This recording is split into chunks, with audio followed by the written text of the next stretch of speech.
Hey Rabbi, I noticed ever since October 7th that many shluchim and Chabad houses are putting up Israeli flags, both physically and on social media, something which I never saw before.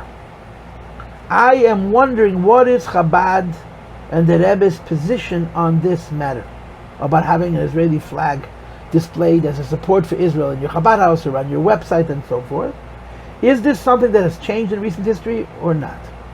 I am asking this considering that when I was raised with the belief that Chabad and Zionism don't belong in the same sentence, and I know stories of the Rebbe making it so clear that there's no correlation between Chassidus and Zionism. The Rebbe actually took his name off one of the moistus for putting up a flag or for singing Hatikva. So this person is writing to me, I'm confused by the sudden appearance of Israeli flags at Batei Chabad and so on. And he's asking me what I think the Rebbe's position on this question is. I'm going to tell you what I think and what I believe. And not I'm going to tell you what I think and I believe is my opinion. I'm going to tell you what I think and I believe is the Rebbe's opinion. I know that obviously people are not going to agree with everything I'm saying, and I may get some pushback for it. But you've asked me the question many times, and I've promised you that I would answer it, so I'm going to answer it to the best of my ability.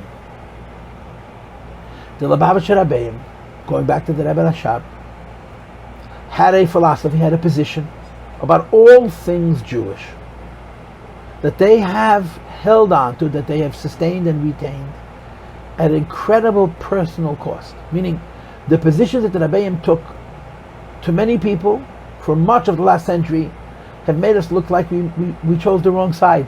We got in the losing team. But the Rebbeim were very particular and very precise about their shittas. And any Lubavitcher Chassid who wants to know the shittas of the Rebbeim can know the shittas of the Rebbeim if they'll just research it. If somebody goes to my website, I have a section called Talks and a subsection called Talks on Israel, where I have a series of talks, maybe 5 or 6, where I talk about the position of the Rebbe in Zionism. In short, the position of the Rebbeim, for the Rebbe Rashab, the Rebbe Rayatz, and now the Rebbe is that we hold as a undeniable proof and a argument with no exceptions of the adage of Rab Sadia Gaon, who wrote in a sefer Hanifcher B'Emunas V'Deis, quote, Ein umaseinu uma elo b'teiros. Nothing is Jewish unless it is religious. Now the truth of the matter is that anything which is Jewish is religious, because the word Jew is a deeply religious word. But in the real world, Jewish people involve themselves in all kinds of things. If it's not Torah mitzvahs, it's not Yiddishkeit, it's not us. And the Rebbeim held that there cannot be an official Jewish position on anything except if it's Torah. For this reason, the Rebbeim never recognized the whole phenomena of secular Judaism. I don't mean secular Judaism that you don't practice Torah mitzvahs. I mean that secular Jews are involved in projects to help Jewish people as secular Jews. So the ideas could be good, the support that they provide, whether it's education or it's health or it's safety, are all good. But the Rebbeim say, if it's not halacha, if it's not Torah, it's not Yiddish, and they had a very insistent attitude about not officially recognizing any organization that does work for Jewish people that's not connected directly to Rabbonim and to halacha and to Torah. Now Zionism is now, whatever it is, 120, 140 years old. It's been around. Zionism is a secular Jewish movement that for a long time was seen by many, many Jews as Mashiach.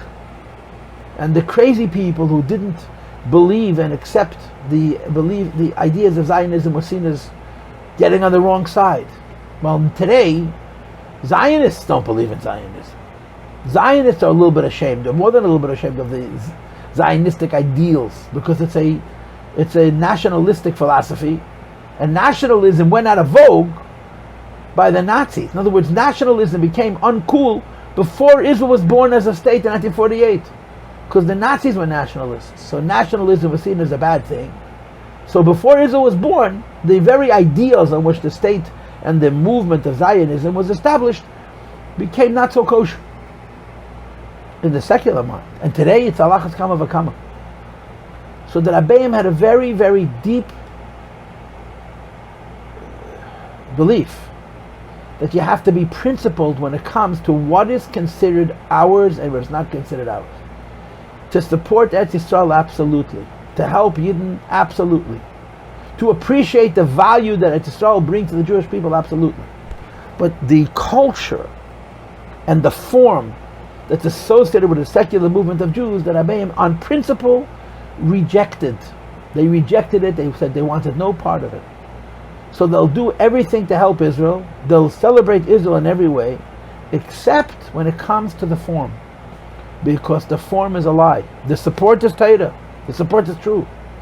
But the form, the culture, the movement, if it's not connected back at the Yiddishkeit, the Rebbeim are against. Which is why Lubavitch is officially anti-Zionist. One of the biggest examples for this is that Lubavitch does not sit in the Knesset. We don't have representation in the Knesset. We vote for the Frumist party, which is what the Rebbe said to do all the years.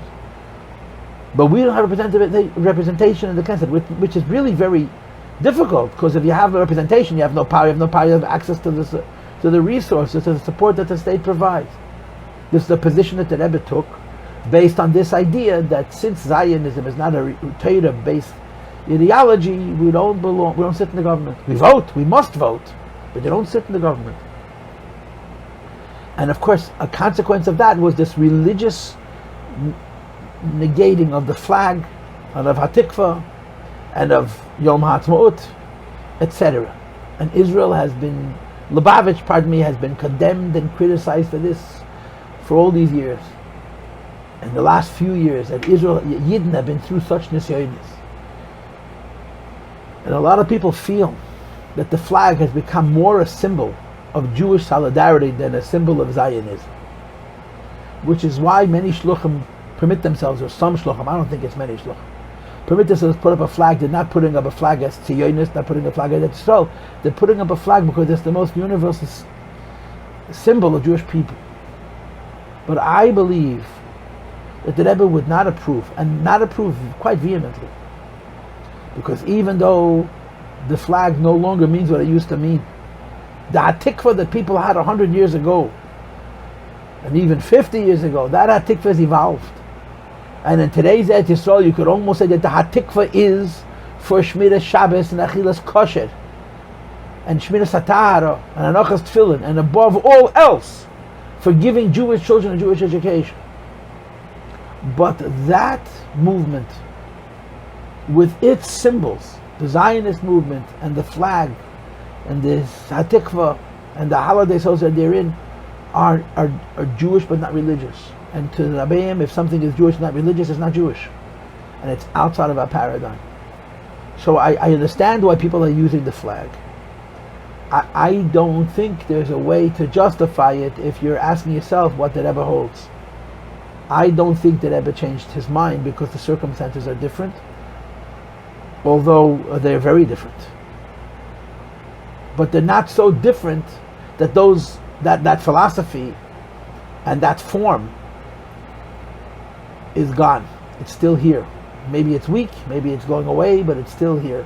And so long as these symbols are representing those ideas, which are Jews and not Judaism, they say in the Rebbe's name, Hatas Metuns Kein Shaychus, it has nothing to do with us.